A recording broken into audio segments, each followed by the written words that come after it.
How's everyone doing this morning?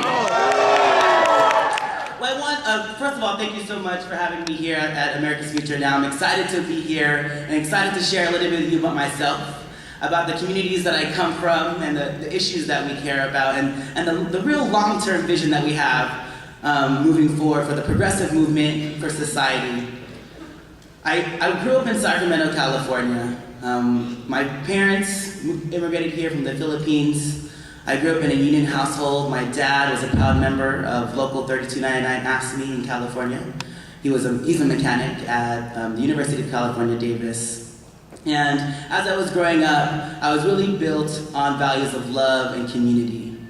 And as I graduated from high school and got to go to UCLA, which I know is a privilege, and I'm excited that I had the opportunity to go there, I realized just how difficult it was for people like me to access education and to afford it. And it only got worse. As I graduated from UCLA, I received a full Pell Grant. I received a full Cal Grant. I received work study. I received a Perkins loan, which is the lowest interest rate loan that the federal government provides. And I also worked 3 part-time jobs throughout my 4 years of school just to be able to pay for tuition and the cost of living. And despite all of that, I graduated with more than $40,000 in student loan debt. $40,000. And then come to find out that not only am I graduating into a mortgage-sized loan of debt, but we don't have jobs. And let's be very clear, you know, the national unemployment rate is more than 10%. But when you break that down and you look at the unemployment and underemployment rates of young people and young people of color, it's up to 20%. We need action. And so,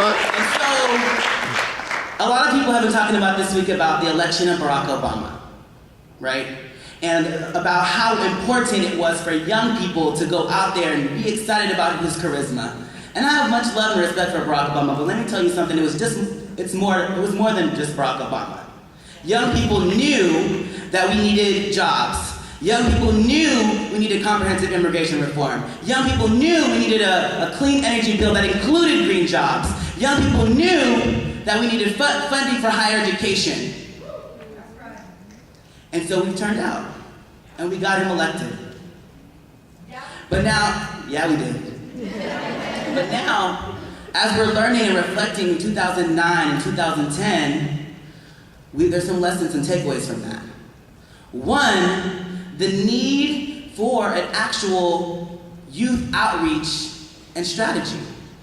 So I'm not even just talking about the youth organizations, I'm talking about the candidates, Democratic and Republican. I'm talking about organizations, large national organizations, foundations. How are we prioritizing our resources to ensure that we get to see and talk to all the young people out there who are actually being directly affected by all these issues we've been talking about the whole entire week?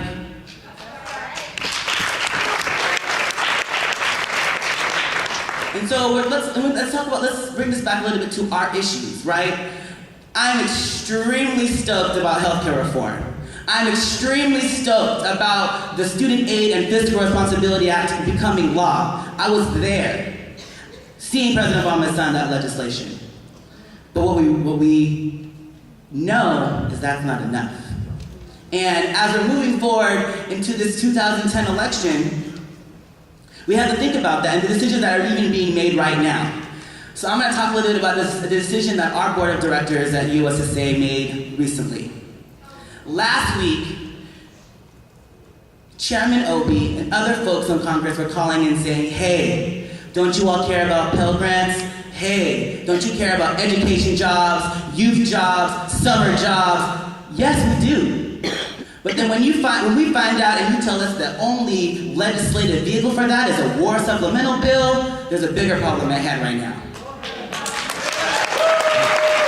And what we need to be talking about is, and what the board decided, very intentionally, and understanding the implications of it, we are not supporting the war supplemental bill.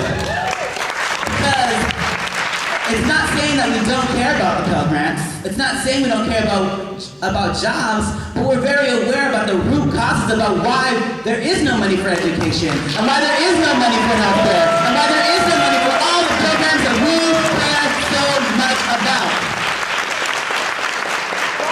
And so until our members of Congress understand our vision of a just society and understand that we cannot put any more money into Iraq or to Afghanistan or